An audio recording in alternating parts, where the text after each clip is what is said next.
ज्ञानेश्वर महाराज की जय, जगद्गुरु तुकाराम महाराज की जय, शांती ब्रह्म एकनाथ महाराज की जय, सद्गुरु जोग महाराज की जय। तव श्री गुरु म्हणती राही, हे तुझ बोलावे नलगे काही, आता ग्रंथा चित्त देई झडकरी वेगा। भगवंताच्या कृपेने, सर्व साधू संतांच्या आशीर्वादाने, पुण्यसलीला इंद्रायणी मातेच्या पावन तीरावर संजीवन समाधिस्थ ज्ञानोबारायांच्या या पवित्र अशा अलंकापूर नगरीमध्ये सद्गुरू जोग महाराज वारकरी शिक्षण संस्थेच्या माध्यमातून सुरू असलेली आपली ही नित्याची ज्ञानेश्वरी प्रवचन सेवा, सेवेकरता उपस्थित माऊली स्वरूप असणारे सर्व भाविक भक्त, श्रोते सज्जन, माता भगिनी सर्वांच्या चरणी मनोभावाने वंदन करून आपण सर्वांनी मिळून ही चिंतन सेवा करायची आहे। संत श्रेष्ठ ज्ञानेश्वर महाराज ज्ञानेश्वरीचा प्रारंभ करत असताना जे काही प्रास्ताविक करतात, त्या प्रास्ताविकामध्ये ज्ञानोबारायांनी सर्वप्रथम मंगल केलेलं आहे। मंगलामध्ये गणेश भगवंताचं वंदन वाङ्मय स्वरूपामध्ये जवळजवळ 20 ओळ्यामध्ये केलं। नंतर सरस्वती मातेची प्रार्थना, श्रीगुरूंना वंदन केलं आणि ज्या ग्रंथावर हा ग्रंथ गीता ग्रंथामध्ये आलेला आहे त्या महाभारत ग्रंथाची थोरवी सांगितली, नंतर गीतेचंही महात्म्य सांगितलं आणि नंतर आपल्या श्रीगुरूंना एक लढीवाळपणे प्रार्थना ज्ञानोबाराय ग्रंथ लिहित असताना करतात। वास्तविक पाहता गीतेचं तात्पर्य अर्थ सांगण्याचं माझं कुठलंही सामर्थ्य नसताना मी या ठिकाणी या गीतेवर लिहिण्याकरता सांगण्याकरता प्रयत्न करतोय, पण याला जर आधार काय असेल तर तुम्ही आहात। आणि म्हणून लढीवाळपणे श्रीगुरूंचं वर्णन केलेलं आहे।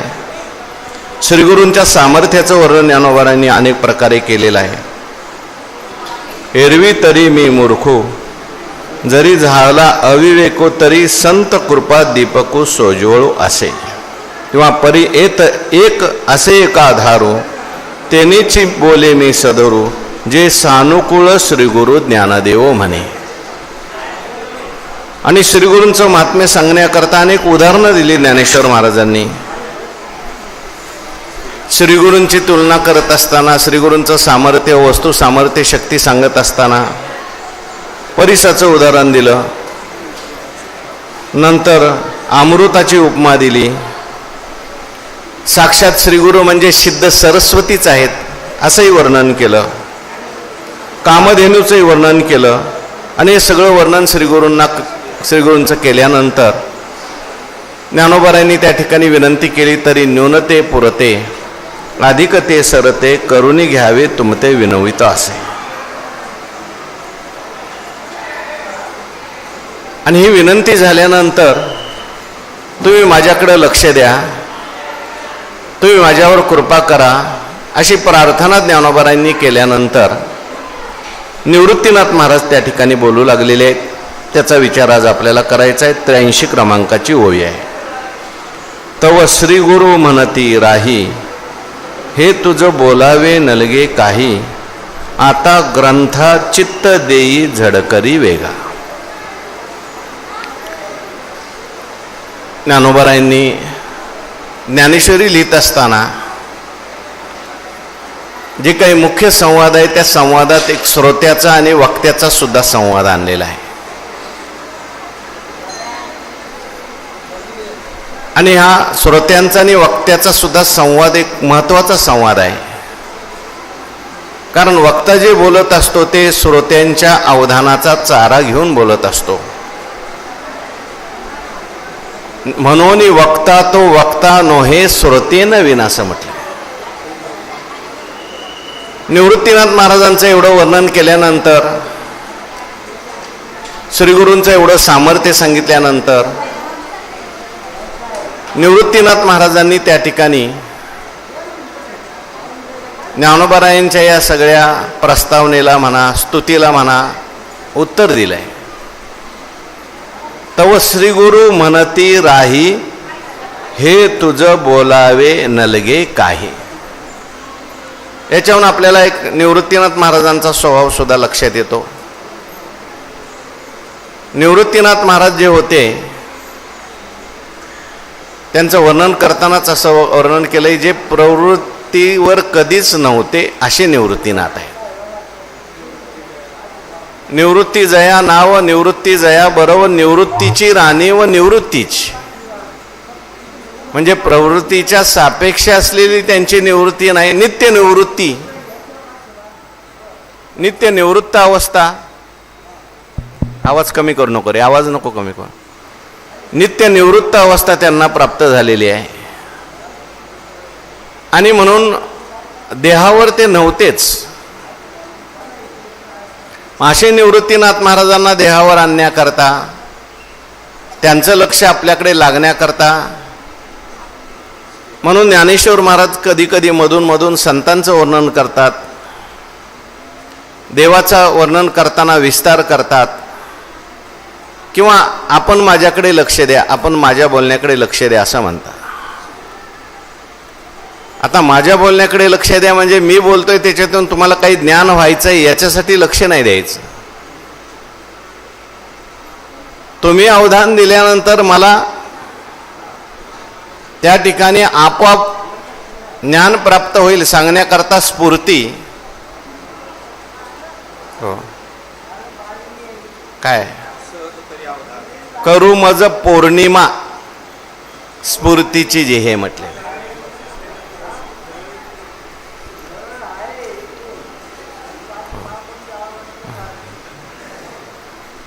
प्रसाद चंद्रमा करू मज पौर्णिमा स्फूर्तीची हे. अगा विश्वैक धामा,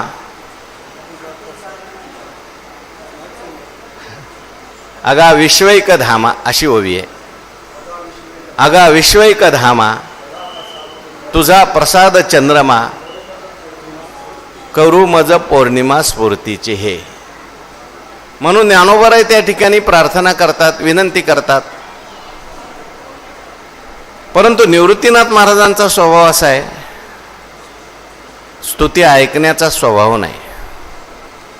गुरु कसे असले पाहिजेत, शिष्य कसे असले पाहिजेत, आणि संवाद कसा असला पाहिजे, त्या संवादातून त्या ठिकाणी शिष्याला आत्मबोध प्राप्त होईल, ज्ञान प्राप्त होईल. त्याच्याकरता एक आदर्श ज्ञानोबारायांनी आपल्याला सांगितलेला आहे. गुरु असले पाहिजेत निवृत्तीनाथ महाराजांसारखे, शिष्य असले पाहिजेत ज्ञानेश्वर महाराजांसारखे. तसं पाहिलं गेलं तर ज्ञानोबारायांना एवढी लीनता प्रगट करायची काही गरज नाही, नम्रता धारण करायची काही गरज नाही. त्यांच्या निवृत्तीनाथ महाराजांची त्यांच्यावर कृपा आहे. बरं, कृपा करून त्यांना काही ज्ञान प्राप्त करायचं आहे असंही नाही, पण आपल्याकरता केलेलं हे चरित्र आहे. तुम्हाला ज्ञान प्राप्त करून घ्यायचं असेल ना, तर तुम्ही कशी लीनता धारण केली पाहिजे, तुम्ही कशी गुरुची स्तुती केली पाहिजे, तर त्या गुरुची प्रसन्नता प्राप्त होईल. म्हणून शिष्याची भूमिका ज्ञानोबारांनी करून दाखवली, पण गुरुची भूमिका कशी असली पाहिजे. गुरुची भूमिका ही अमानित्व या गुणाने पुष्ट असलेली असली पाहिजे. शिष्याने जरी लीनता धारण केली, शिष्याने जरी नम्रता धारण केली, तरी जे गुरु असतात ते मात्र कुठल्याही स्तुतीची अपेक्षा करत नाही. खरे गुरु कसे असतात त्याचं वर्णन केलंय. शिष्याची जो नेघे सेवा, पुढं सांग, मानी देवा सारिखे.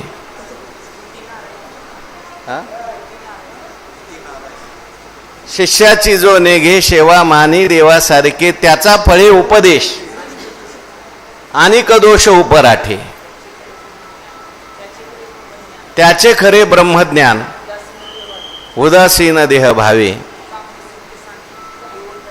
तुका म्हणे सत्य सांगे होत रागे येतील. शिष्याने गुरुची सेवा केली पाहिजे, शिष्याने त्या ठिकाणी नम्र भाव धारण केला पाहिजे, पण गुरुनी मात्र सेवा घेतली नाही पाहिजे. गुरुनी मात्र अमानितो या भूमिकेतून राहिलं पाहिजे. गुरु कसे असले पाहिजेत? पूज्यता डोळा न देखावी, स्वकीर्ती कानी नायकावी, आमुकायसी नोहावी सेची लोक. कोणी जर आपलं वर्णन करू लागलं तर ज्ञानोबाराय म्हणतात त्याला दुःख किती होतं.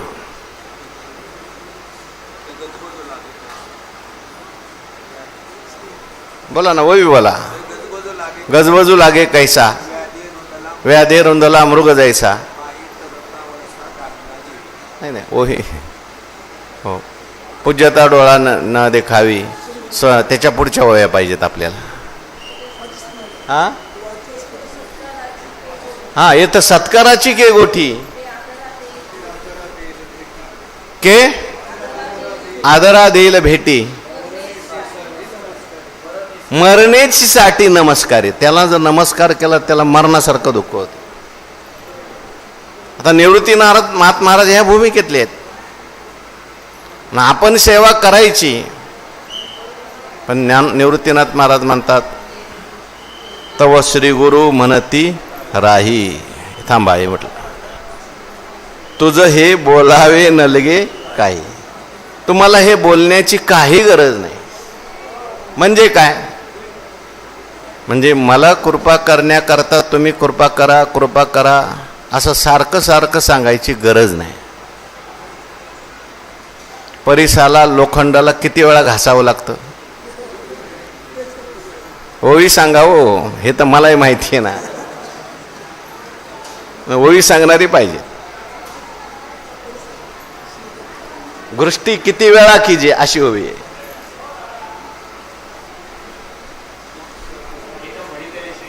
ते तर म्हणितले श्री निवृत्ती, नको हे पुढत पुढती.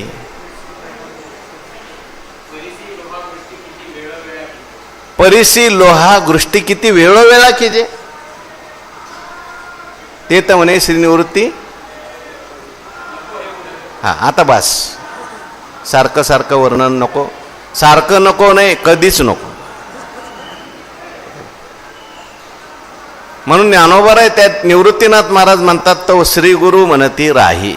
हे राहू द्या, म्हणजे तुम्ही थांबा. आता का थांबा? हे तुझं बोलावे नलगे काही. हे तुम्हाला बाकीचं काही बोलायची गरज नाही.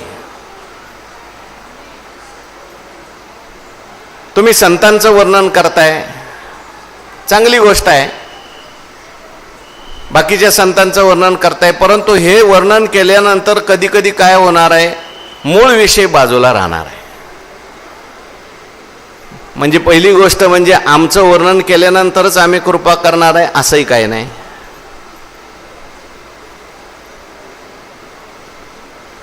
तुम्ही त्या ठिकाणी वर्णन करून कधी कधी वेळ आपला काय होतो, त्या ठिकाणी विषय दुसरीकडे जातो. तू संत स्तवनी रतसी तरी कथेची सेन करीशी, मग निराळी बोल देखसी सनागर. म्हणून श्री गुरु म्हणती राही. ते कोण आहेत? श्री गुरु आहेत. म्हणजे श्रोत्रिय आहेत, ब्रह्मनिष्ठ आहेत, कृपाळू आहेत. निवृत्तीनाथ महाराज आहेत ते समर्थ आहेत, ब्रह्मनिष्ठ आहेत आणि कृपाळू आहेत. कृपाळू असल्यामुळे आता त्यांना कृपा करा कृपा करा असं म्हणायची काही गरज नाही. आमचा तो स्वभावच आहे.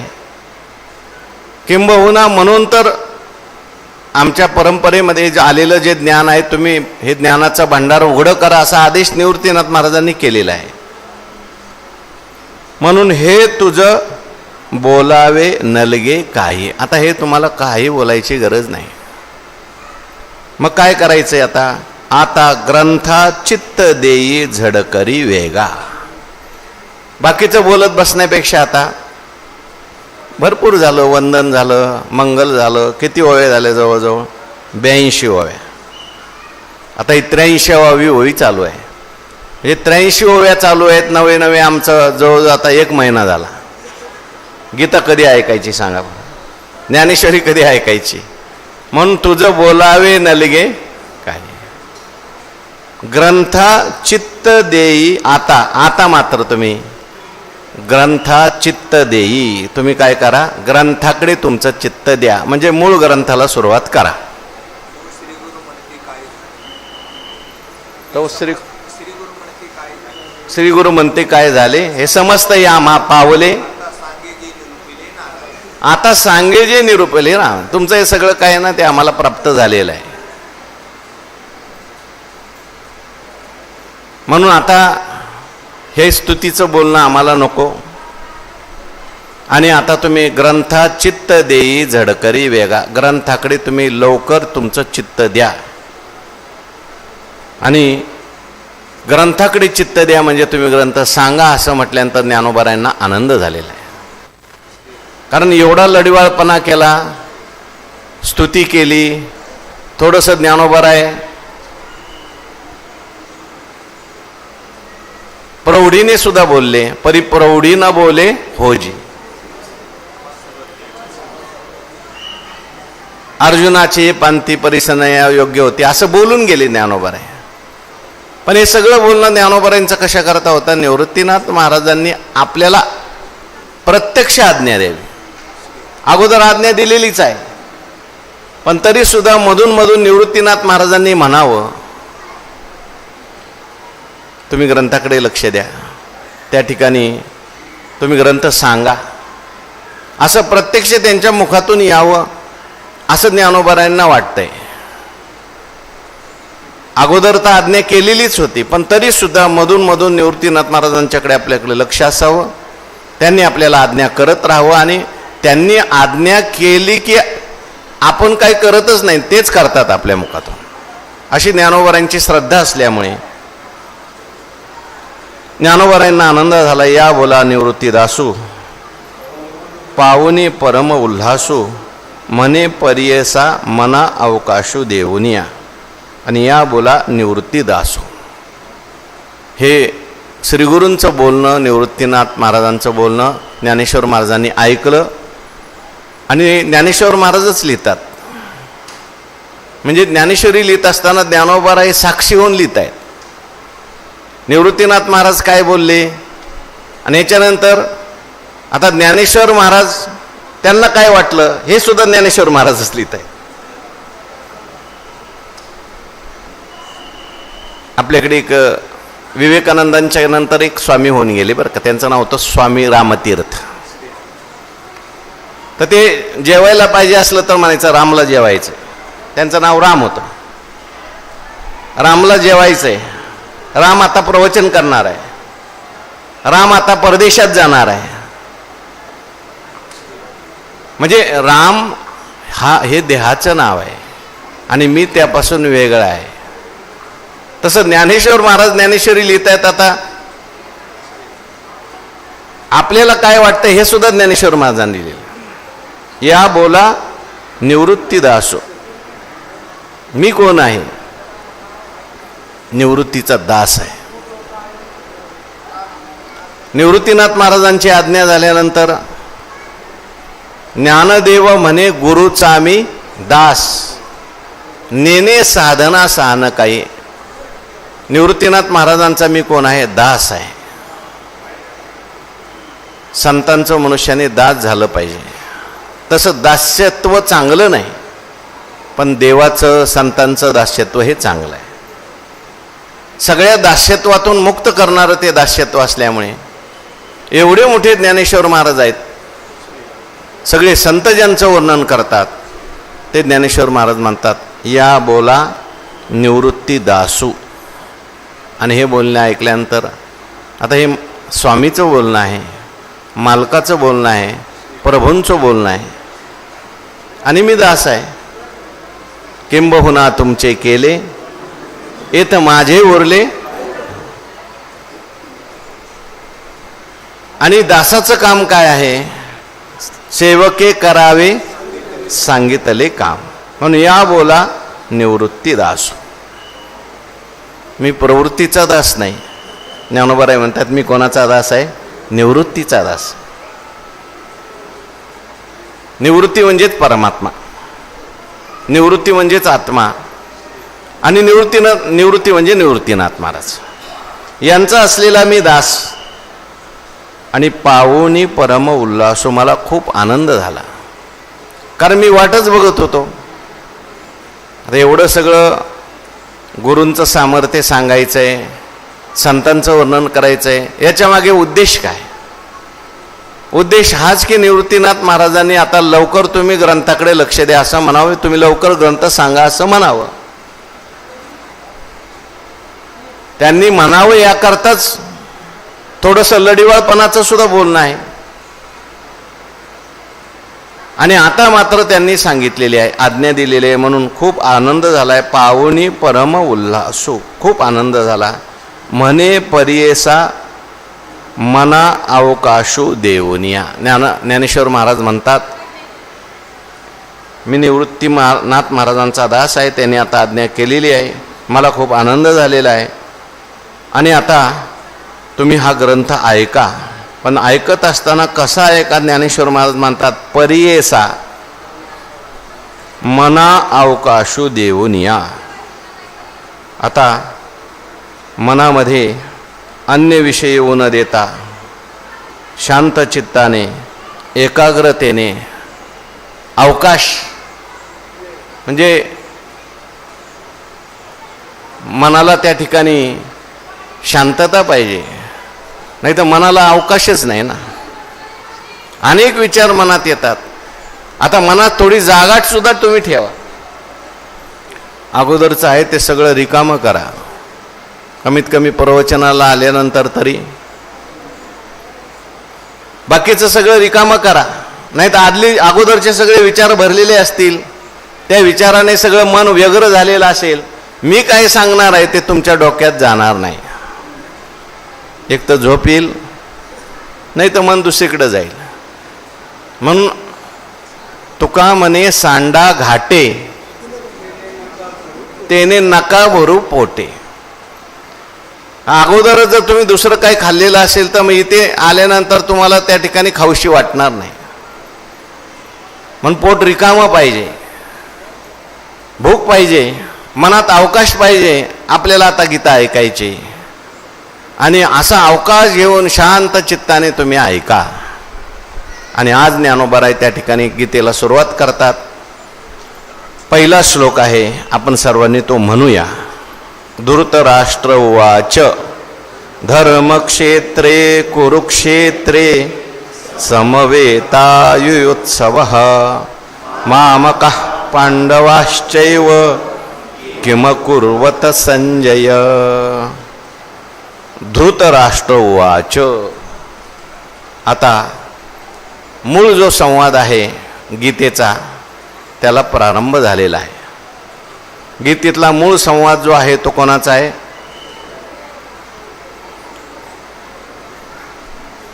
संजय आणि धृतराष्ट्र यांचा आहे. याच्या अंतर्गत संवाद येणार आहेत तो भगवान श्रीकृष्ण परमात्मा आणि अर्जुनाचा संवाद आहे. आणि ज्ञानोबारायांनी ज्ञानेश्वरीत आणलेला आहे आणखीन एक संवाद आहे, तो म्हणजे श्रोत्यांचा आणि ज्ञानोबारायांचा संवाद आहे. पण हा जो मूळ संवाद आहे, श्रीमद भगवद्गीतेमध्ये ही गीता आलेली आहे. कोणत्या पर्वात आलेली आहे? महाभारतात मूळ गीता आली बरं का. महाभारतातल्या 18 पर्वामध्ये कोणतं पर्व आहे? भीष्म पर्व. कितवं पर्व आहे भीष्म पर्व? आहे का कोणाला? भीष्म पर्व आहे. भीष्म पर्वी संगती सांगी जेल. आणि या भीष्म पर्वामध्ये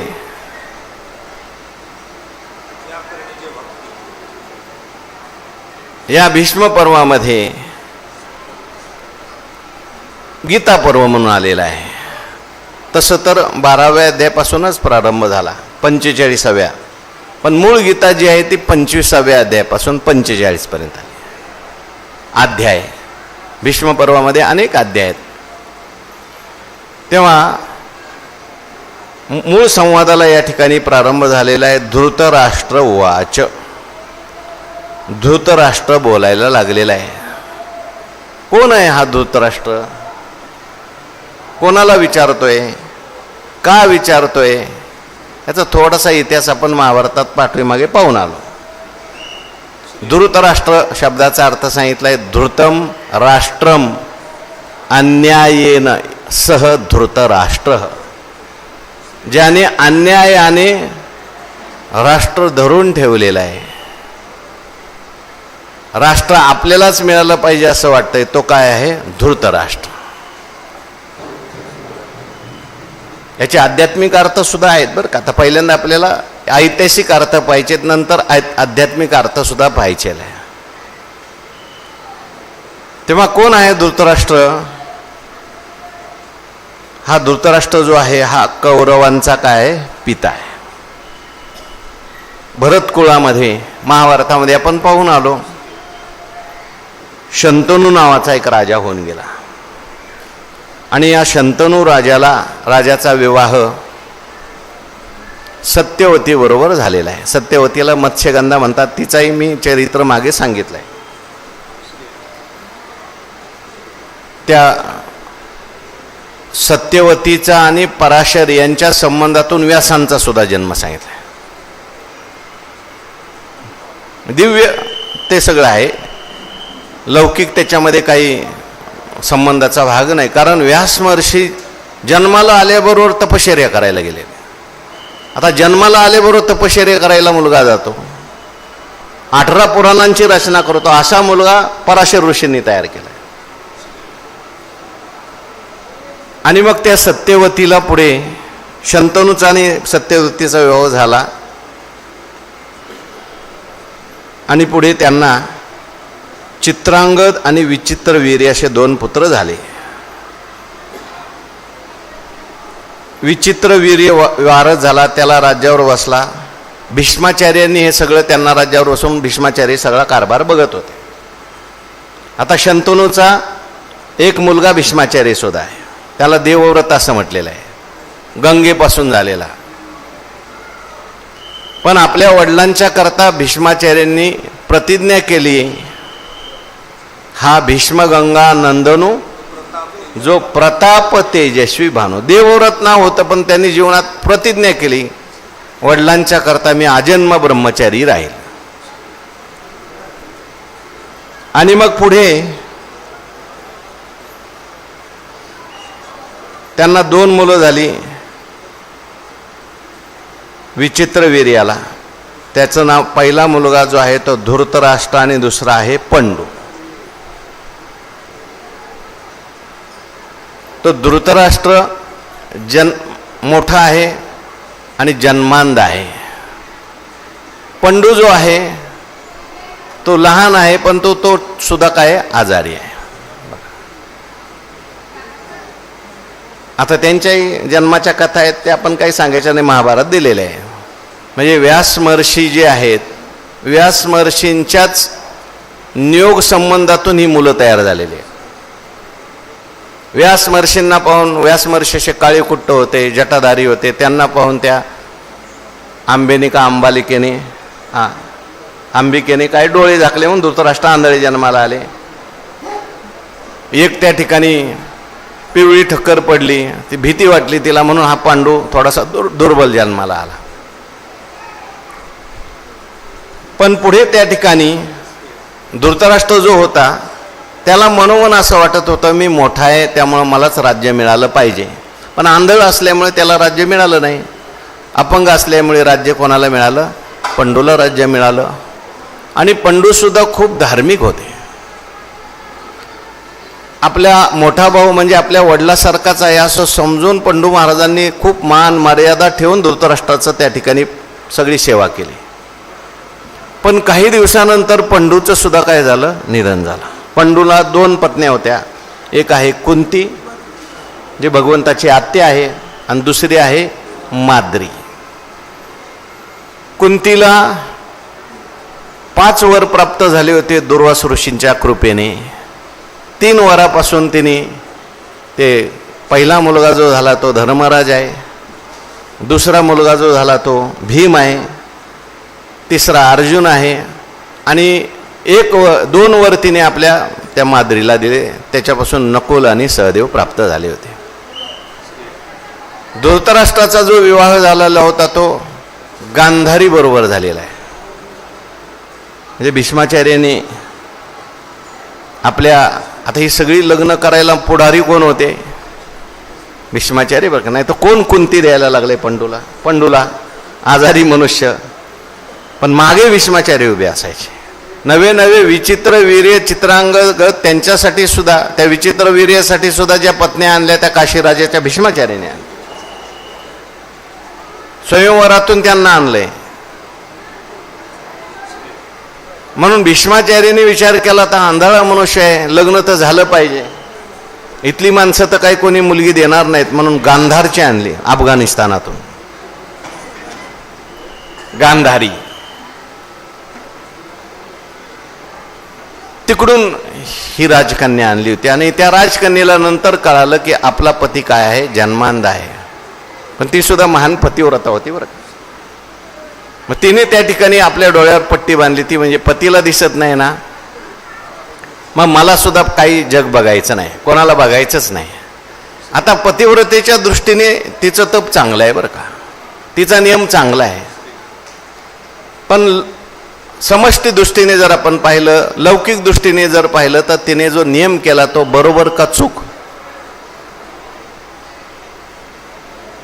याला कळत नव्हतं, याला काही दिसत नव्हतं. म्हणजे पतीला काही दिसत नाही आणि पत्नीने डोळ्यावर पट्टी बांधून घेतली. मग मुलावर संस्कार कोणी करायचे? संसार चालायचा कसा? कदाचित ती अशी म्हणू शकली असते, ठीक आहे पतीला दिसत नाही ना, मी पतीचा डोळा होईल, मी सगळं राज्य चालविल, मी संसार पाहिल, सगळं काही व्यवस्थित करील. ठीक आहे, आता तिचा तो वैयक्तिक नियम आहे, ती महान पतिव्रता आहे, तिने डोळ्यावर घातली पट्टी. मग ठीक आहे, पट्टी घालू द्या, ह्याला दिसत नाही असू द्या. पुढे पंडूंचं काय झालं, निधन झालं. तर पंडूंना सुद्धा शाप दिला होता एका ऋषीने आणि त्यामुळे त्यांचं निधन झालं. त्याच्यामध्ये माद्री जी होती ती सती गेली. आता कुंती जी होती त्या 5ही मुलांना घेऊन संगोपनाची जबाबदारी तिच्यावर. अनेक ऋषी मुनी सगळे साधू संत ते वनात राहत होते. पंडू काही दिवस वनात गेले होते आणि ते सगळे घेऊन कुठं आले, हस्तिनापुरात आले. आता आल्यानंतर सगळ्यांना आनंद झाला, कारण ही सगळी देवाच्या प्रसादाने प्राप्त झालेली संतती आहे. धर्मराज हे जे प्राप्त झालेले आहेत, कुंतीला जे 5 वर होते 5 देवांचे, धर्मराज कोणाच्या कृपेने प्राप्त झाले?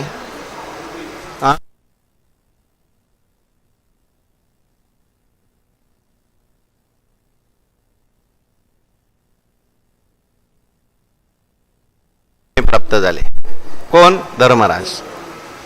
नंतर भीमदादा वायुदेवाच्या, बस. नंतर अर्जुन महाराज इंद्रदेवाच्या कृपेने आणि नकुल सहदेव अश्विनी कुमार. पहिल्यांदा धर्मराज प्रगट झाले बरं का. धर्मराजाचा जन्म झाला, कळालं कुणाला? धृतराष्ट्राला कळालं, गांधारीला कळालं. आणि धृतराष्ट्राला आनंद झाला का वाईट वाटला? आपल्या भावाला पोरगा झाला पहिला.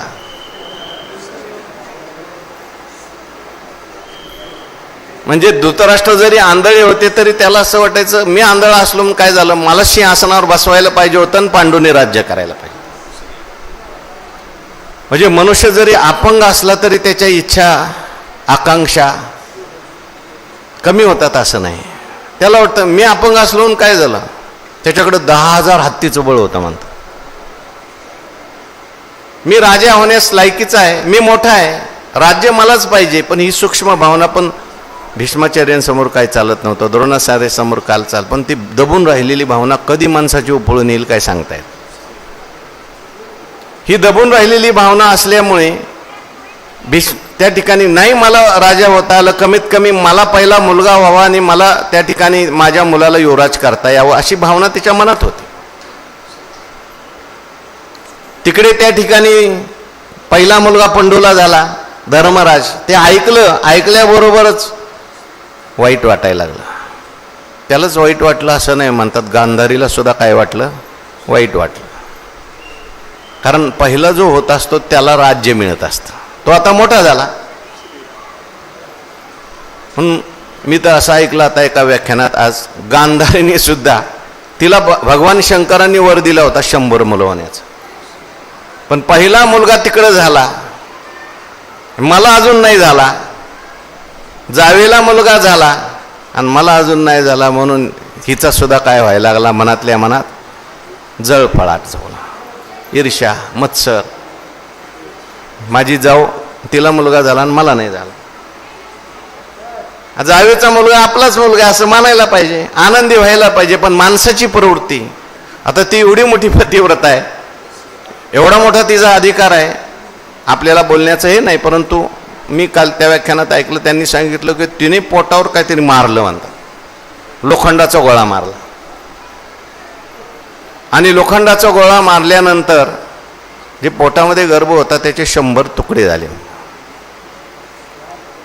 व्यास महर्षींची तिने खूप सेवा केली होती अगोदर, म्हणून व्यास महर्षींनी तिला 100 मुलं होण्याचा काय दिला होता? आशीर्वाद दिलेला होता. व्यास महर्षींना कळालं आणि आल्यानंतर पाहिलं तर ते 100, मग ते पुढं काय झालं, ते त्याची मुलं वगैरे कशी झाली त्याची कथा महाभारतात आहे.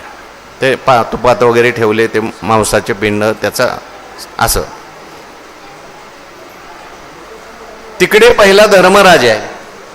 धर्मराज जन्माला आल्याबरोबर स्वर्गात नगारे वाजले, ऋषीमुनींनी जय जयकार केला. आणि इकडे पहिला कोण आहे? दुर्योधन.